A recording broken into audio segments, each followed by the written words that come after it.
Hello student, I am Khushbu Saxena, Assistant Professor CSE AI Department in APS IT Institute of Technology, Ghaziabad. Today's topic is Transport Layer. Transport Layer हमारी OSI model का एक layer है जो reliable और unreliable delivery, basically transport और network layer soul है data transmission के लिए। तो ट्रांसपोर्ट लेयर की कुछ एक अपनी स्पेसिफिक रिस्पॉन्सिबिलिटीज़ हैं। हर लेयर की जैसे एक अपनी रिस्पॉन्सिबिलिटी होती है। अगर हम बात करें कि अगर हम जीमेल मेल कर रहे हैं या हम व्हाट्सएप पे किसी से कम्युनिकेट कर रहे हैं तो सबसे पहले हम एप्लीकेशन यूज़ कर रहे हैं। तो वो जो एप्लीकेशन हम यूज़ कर रहे हैं वो हमारी एप्लीकेशन लेयर पर है। तो प्रेजेंटेशन लेयर उसको एक रीडेबल फॉर्मेट में बनाता है, जो हमारी ऊपर से बात करें तो सेकंड लेयर है। और हम थर्ड लेयर की बात करें सेशन लेयर, जो एक सेशन स्टैब्लिश करने के काम आता है कि जब तक हम एक्टिव मोड में हैं तब तक हमारा डेटा सेंड होता जाए। उसके बाद आता है हमारा ट्रांसपोर्ट लेयर।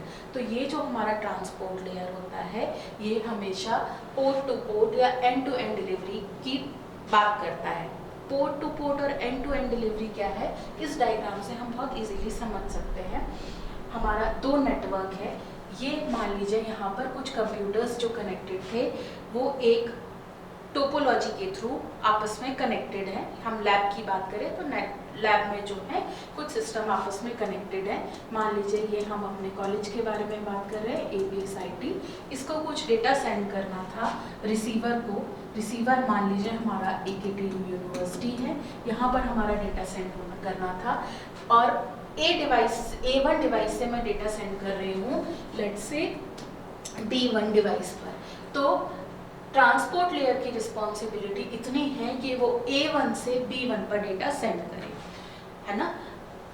A1 से B1 पर डेटा सेंड करे, ये रिस्पॉन्सिबिलिटी है हमारी। ये A1 है, इस A1 से B1 पर करेक्ट डेटा सेंड हो, ये रिस्पॉन्सिबिलिटी है ट्रांसपोर्ट लेयर की। उसकी ये रिस्पॉन्सिबिलिटी नहीं है कि इंटरमीडिएट जितने नोड्स हैं वहाँ पर डेटा सही से पहुँच रहा है कि नहीं।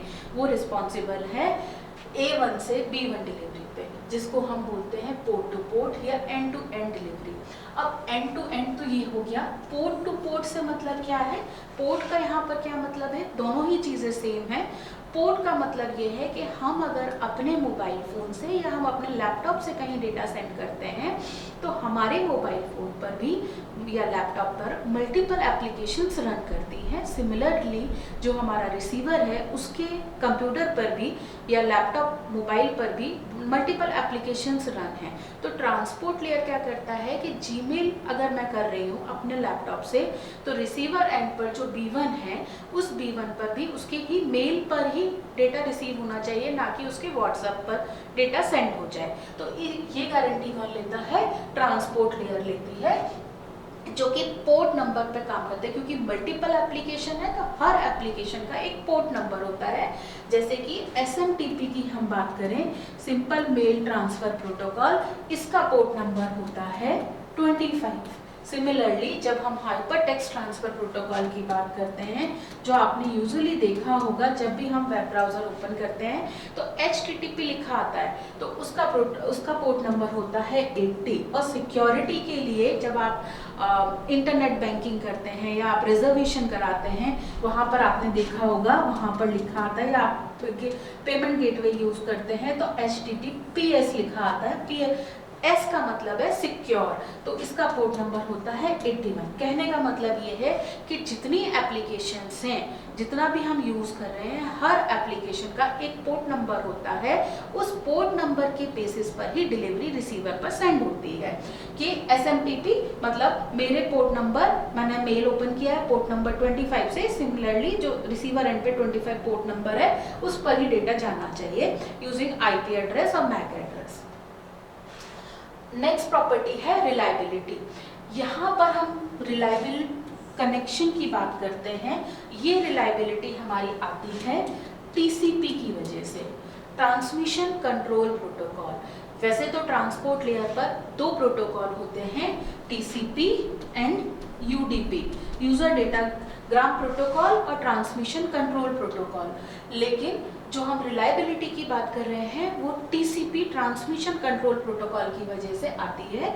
इस टीसीपी प्रोटोकॉल में 3 वे हैंडशेकिंग होती है। सबसे पहले अगर डेटा सेंड होना है तो मैं मतलब सेंडर रिसीवर को बोलेगा कि मुझे डेटा आपको सेंड करना है। जब तक रिसीवर ये नहीं बोलता कि डेटा आप सेंड कर दीजिए, तब तक मैं डेटा सेंड नहीं करूंगी। तो हम 3 बार कम्युनिकेट करते हैं इस प्रोसेस के लिए, और जब दोनों ही पार्टी ओके करती है तब डेटा ट्रांसमिट होता है। उसको हम बोलते हैं टीसीपी में 3 वे हैंडशेकिंग।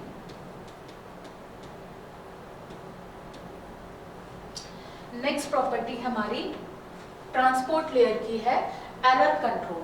क्योंकि हमारी एंड टू एंड या होप टू होप डिलीवरी हो रही है, sorry node to node delivery हो रही है, तो हम यहाँ पर क्या करते हैं, error control mechanism checksum use करते हैं। क्योंकि सेंडर एंड पर जो कैलकुलेशन के बाद डेटा आया, रिसीवर एंड पर कैलकुलेशन के बाद जो डेटा आया वो सेम होना चाहिए। अगर ऐसा है मतलब हमारा जो डेटा पहुंचा है वो सही पहुंचा है। नेक्स्ट है कंजेशन कंट्रोल। कंजेशन बहुत तरीके से आ सकते हैं। एक साथ रिजल्ट डिक्लेयर हुआ तो कंजेशन आ सकता है ना, या कोई हमारा हैकाथॉन चल रहा है तो लोग बार बार वेबसाइट विजिट कर रहे हैं तो कंजेशन आ सकता है। तो उस कंजेशन को कंट्रोल करने के लिए बेसिकली जितना डेटा इनफ्लो है उतना डेटा आउटफ्लो होना चाहिए। उस चीज़ को चेक करने के लिए हम कुछ प्रोटोकॉल लिखते हैं। वो प्रोटोकॉल है adaptive inverse multiplicative decrease protocol, AIMD। इसके बेसिस पर हम कंजेशन को कंट्रोल करते हैं। फ्लो कंट्रोल भी ट्रांसपोर्ट लेयर की रिस्पॉन्सिबिलिटी है। ये फ्लो कंट्रोल का मतलब ये है कि जिस स्पीड से हम सेंडर डेटा सेंड कर रहा है, क्या रिसीवर भी उसी स्पीड से उस डेटा को एक्सेप्ट कर पा रहा है। ऐसा तो नहीं है कि डेटा हमारा ओवरफ्लो हो रहा है। इस मैकेनिज्म को हम विंडो मैनेजमेंट के थ्रू सॉल्व करते हैं। विंडो मैनेजमेंट की बहुत सारी मैकेनिज्म हैं, जैसे स्लाइडिंग विंडो प्रोटोकॉल है। अब स्लाइडिंग विंडो प्रोटोकॉल में भी हमारी बहुत सारी कैटेगरी हैं, गो बैकएंड है, रिपीट रिक्वेस्ट है। उन मेथड से हम फ्लो को कंट्रोल करते हैं जो नेटवर्क पर हो रहा है। नेक्स्ट आया हमारा प्रॉपर्टीज या रिस्पॉन्सिबिलिटी सेगमेंटेशन। ये सेगमेंटेशन क्योंकि डेटा जो हमारा आ रहा है वो एप्लीकेशन प्रेजेंटेशन सेशन लेयर से आ रहा है, तो बहुत सारा डेटा है। अगर बहुत सारा डेटा नेटवर्क पर हम एक साथ सेंड कर देंगे तो क्या होगा, स्पीड भी स्लो होगी और कंजेशन हो सकता है कभी आ जाए। तो हम क्या करते हैं, हमारा इंपॉर्टेंट डेटा है तो हम उनको इक्वल सेगमेंट्स में डिवाइड करते हैं, जिससे कि डेटा सही टाइम पर प्रोसेस होकर रिसीवर एंड पर पहुंच जाए। तो हम यहाँ पर सेगमेंट करते हैं डेटा को using header and trailer. Last responsibility है हमारी ट्रांसपोर्ट लेयर की, मल्टीप्लेक्सिंग और डीमल्टीप्लेक्सिंग। क्योंकि हमने देखा कि एक डिवाइस पर बहुत सारी एप्लीकेशंस रन हो रही हैं, तो हम क्या करें, वो डिवाइस मल्टीप्लेक्स होके, ऐसा तो नहीं है कि हम एक ही काम कर रहे हैं एक डिवाइस से। हो सकता है कि हम डेटा सेंड कर रहे हैं, मेल अटैच कर रहे हैं, मेल अटैच करने के साथ साथ बैकग्राउंड में हम म्यूजिक भी सुन रहे हैं। तो उस समय पर हमारी कितनी एप्लीकेशंस रन हो रही है, 2 एप्लीकेशंस रन हो रही है, और कुछ ना कुछ एक्टिविटी दोनों में हो रही है, क्योंकि म्यूजिक भी चल रहा है और हम डेटा भी सेंड कर रहे हैं। तो हम मल्टीप्लेक्सिंग के थ्रू क्या करेंगे, सेंडर क्या करेगा, रिसीवर एंड पर वो दोनों को कंबाइन कर डेटा सेंड करेगा, है ना। तो जो डेटा होना था मल्टीप्लेक्स होकर रिसीवर एंड पर पहुंचेगा, और डीमल्टीप्लेक्सिंग क्या करेगा, रिसीवर एंड पर डीमल्टीप्लेक्स करके या डीमॉड्यूलेटर करके उनको सेपरेट जहां एप्लीकेशन पर डेटा सेंड होना था उस एप्लीकेशन पर डेटा सेंड कर देगा। तो ये हमारी रिस्पॉन्सिबिलिटी है ट्रांसपोर्ट लेयर की।